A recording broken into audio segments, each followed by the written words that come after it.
Hey y'all. So I just tried to go live and do a live chat for you all. And unfortunately, I don't think the internet is going to cooperate. This is my friend Leah. She's here with me. We're going to do just a little sit down and talk and share with you about our experience at the Homestead Festival. And I'm just going to upload this raw. I'm not going to edit it. Because while I would have loved to chat with you live, apparently rural Tennessee is not super supportive of that.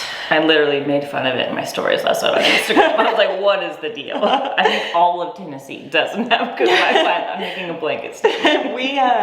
Well, yeah, I mean, just driving here, that is everywhere. It felt like that, but of course, rural areas. But yesterday was the first day of the Homestead Festival in Columbia, Tennessee, which is at Hardison Mill, Rory Feek's farm. And I went the inaugural year of the festival, this is the fourth year.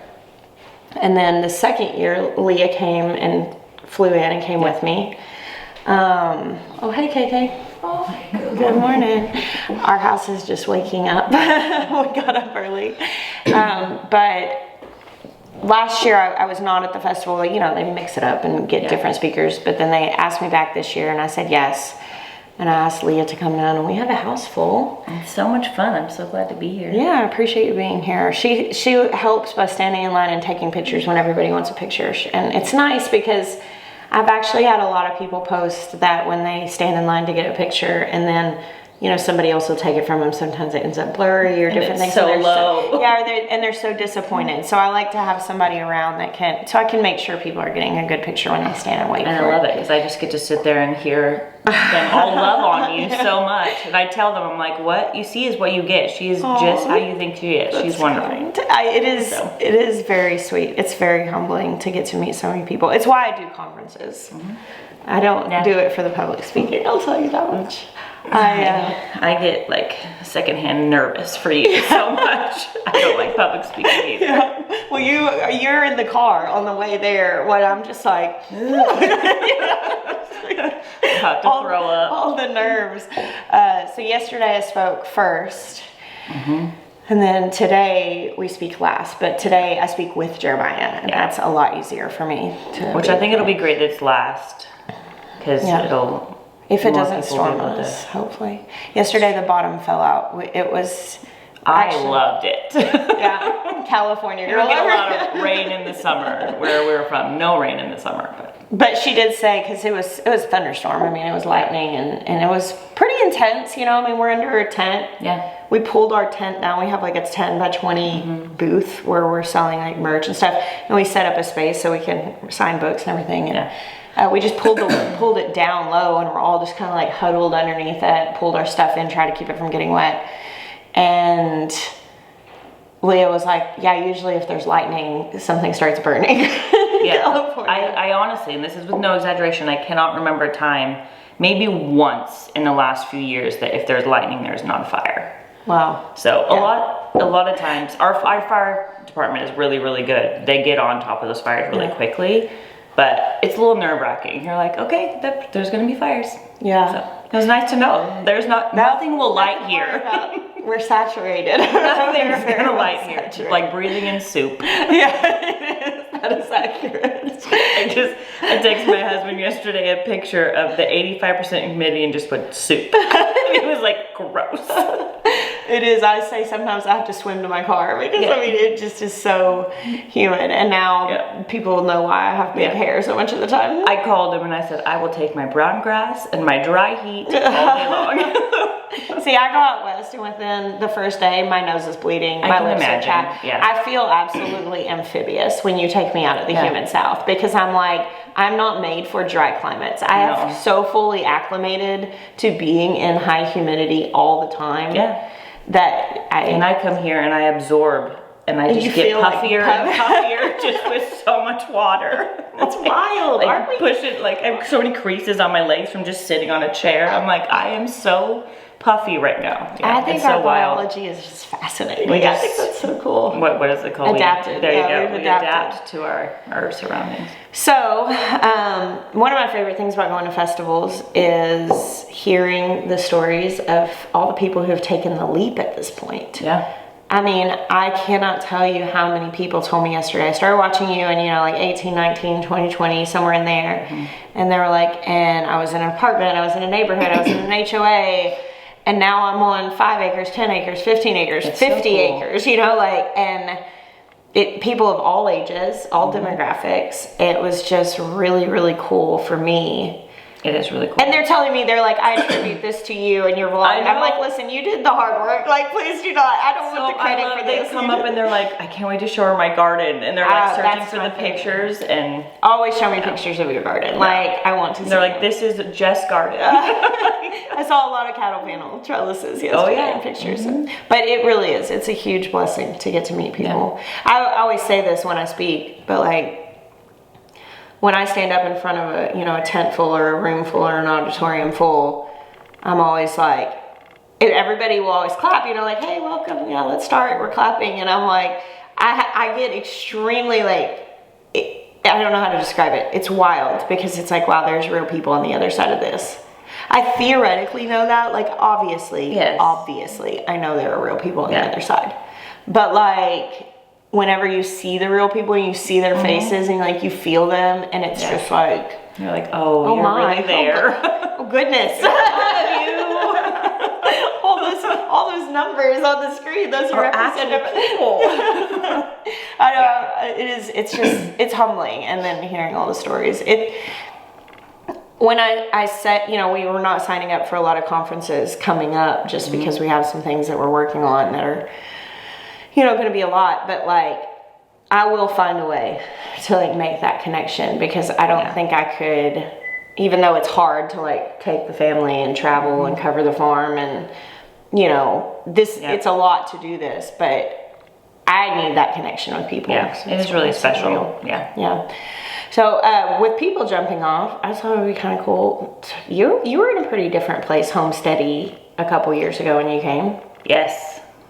And we're kind of still there because it's taking forever for us to build our house, but I don't know. I would say you're doing much more homesteading that's things. True. Last time I wasn't milking a cow every morning. So. Yeah. So I mobile milk, and I scoured YouTube. I was like, mobile milking, it's not really a thing. Because it's hugely inconvenient. It's such a God story because it's taking a long time to just get this process. We bought some acreage and we're trying to build on it, but we live in California, so permitting, everything is taken like a year. So escrow took 11 months, drafting took over a year, permitting took over a year. So it's just been a really long process. But in the meantime, I'm like, I'm gardening at my mom's garden. She passed away a few years ago. Have a little garden at my house, so that was still going. She lives in a neighborhood and has like I live in a neighborhood. Small. Yes, not a big backyard actually, a big front yard, but not a big backyard. And so I have like every dirt space I made into a garden basically, besides like the little bit of grass, because if we resell, I was like, probably should have a little bit of grass. But anyways, so we have a dairy cow and we bought it from our friends, and it stays at their house, and I drive every morning to go milk it. And then they help take care of it, but then they get the milk every other day, but I milk every day. And so it's, I'm like, you've raised meat chickens at someone else's house? Yes, the same people. We've raised meat chickens with them. You have bees? Our bees are, which they basically, I need to learn from them. They pretty much take care of them right now. They were my mom's bees, and then when she passed, they took them and put them over there. But they're like, until, we can't put them on our property because of bears will destroy them if no one lives there. And so, but I'm like, it's when I finally have everything under one area where I live, it's going to be really, really convenient and really nice. I know, I told her, I said, when most people start homesteading, like they move to their farm and they start doing this stuff, they have to adjust to the hard work. And I'm like, you're gonna be going out milking the cow every morning and moving the meat chickens and doing the garden and being like, this is so easy. Seriously. It's right now you're going to multiple properties. I'm like, someone's like, you drive every day. It's like 15 minutes. I mean, it's not dreadful, but in our area, 15 minutes is actually a lot of driving because it's a smaller, city, and we don't have to drive a ton. But it's great because it does get me up in the morning. It keeps me it gets my day started. I can't not milk the cow. Like, cow will die. So, and when you homeschool children, it is nice to have necessary things to make structure, because while being laid back is very great, having necessary structure. I would be in my bed for way longer, and which I have nothing against. Rest is great, but for me, I know I'm like, I need something to kind of kick me in the butt and get me out of bed. So, but it's been really fun. She's pregnant right now, and due in October, and then they also have another cow there that's due in October, but I'm going to be milking both of them, and then we'll do the same thing. We'll share milk, but it's been really cool to learn from him, because how they do their farm and everything. I do like the morning chores when I'm there, and it's been great to learn and have. I turned my waiting room. I was about to say very literally, but it's really cool to be able to do that. So I'm like, I always encourage people, I'm like, if you can find someone that's like-minded, go learn from them. Go see if you can help with the chores. Just because it gets you to learn enough to where when you do have your own thing, you're not going to be drowning quite as much. I mean, truly, that really is. I mean, if you have a dream, preparing yourself for it to whatever capacity you can. And, you know, Leah's situation, I don't think it's impossible for other people to find situations like that. It is unique in that, you know, not everybody has like a homesteading friend that will allow a cow to stay at their farm, you know, or different things. But we have a family that milks our cow twice a week. Some of our really good friends, they used to get milk from us, and when we downsized everything, we were like, we can't keep, you know, our numbers, we were going to lower our numbers, and then we ended up losing 2 cows that summer. So it was just like, you know, a rough thing, and both of those were very separate events, and one of which was just an older cow with health issues, and one was kind of like a freak incident. But anyway, so we were like lowering our numbers, and we're like, we can't provide milk for other people anymore. But we were trying to figure out how do we simplify, and so we have a family that's our good friends, and they have several children, and they are also doing kind of a homesteading thing, but do not have the infrastructure or really the time. I mean, a cow is a daily commitment. I would never have been able to do when our kids were younger, like unless we were strictly just homeschooling it at home. But like they were in sports and dance and everything. I'm like, there's no way we would have been able to do that. But but we offered them whenever we were looking at. We said, hey, if you want to come out, and obviously someone we trust that's going to do a good job, like that, you know, is not going to put our cows in danger of anything. And then, you know, I offered Will the same thing. Like when he was coming out to work, I'm like, hey, you can milk the goats and take the milk. And then actually we've since given him a day with the cow, because I mean, 7 days a week. It's so nice for you to have so much milk, and not have to have so much that you're bringing in to figure out what to do with. And I could get pigs and feed it to pigs, but at this current time, I mean, I have enough pork in the freezer, and so I would rather human families get to benefit from that excess, because I got to feed the cow either way. You know, so right now we milk our cow 4 days a week. And we have, you know, like Will takes the milk one day, he milks and takes it one day a week, and then our friends take it the other. And I mean, it's awesome that now it's community being able to work together. And I mean, that's the same situation for you. So, you know, maybe consider that if you have a situation, and if a daily commitment to a dairy cow feels like a lot, if you have somebody that is trustworthy that you can work in interdependence with, you know, like. Well, when I was talking to my friend, we were actually at a wedding. And we'd kind of been chatting about buying the baby, the calf, and then, you know, having it be at his house, and we'd help, you know, pay for its food and everything. And then when it was old enough, we would be in our house, which we still are not. So that wouldn't have even worked. But then we were at the wedding, and he was like, hey, I have an idea. Because they weren't milking the cow. Like the baby was actually able to keep up. And I'm like, you have an A2A Jersey grass-fed cow, and you're not milking it and drinking the milk? I was like, what is wrong with you? And he's like, we just don't, they had a lot, so he's like, we just don't have the time. And he's like, how about you guys buy it, and then we work it all out. And I literally, my husband and I kind of talked about it a little bit, but he told me how much he was selling it for, and I was like, sold! It's a really good deal. Really good deal for that type of a cow. So I was like, I'll make it work. And my husband doesn't have to do anything except enjoy the milk, so. When you first messaged me and you're like, I bought a dairy cow, and I was like, because like I've been into her house. And I mean, like, you could put a cow in your backyard, like, to stand. I've had people, they're like, wait, how do you have a cow? You could not put a cow in your backyard. Your backyard. You could, like, I'm telling you, our backyard is it's not large. Oh, you could fit the round bell in there, but then the cow couldn't get around it. Yeah. So it's a very unique experience. I'm like, yeah, but it's working and it's fun, and I think it's an excellent example. I think how you are doing this is so encouraging to people who feel stuck, because you've hit delay after delay. You got your land. You're like, I'm about to have my dream, but then it was like, no, it's on the shelf for a little bit longer. But instead of hyper fixating on what you can have and don't have, you're like, well, what can I do? And that is 100%. It was just such a gift from the Lord to be like, hey, I know this is taking a really long time, but here's a cow. Here's your cow. Here's your concession cow. Your consolation cow. Your consolation cow. Here you go. Oh man. I love hearing those stories, and I think they're good for other people to hear them too. And that's why I love things like the festival. I really encourage people when they come to events like that, talk to other people.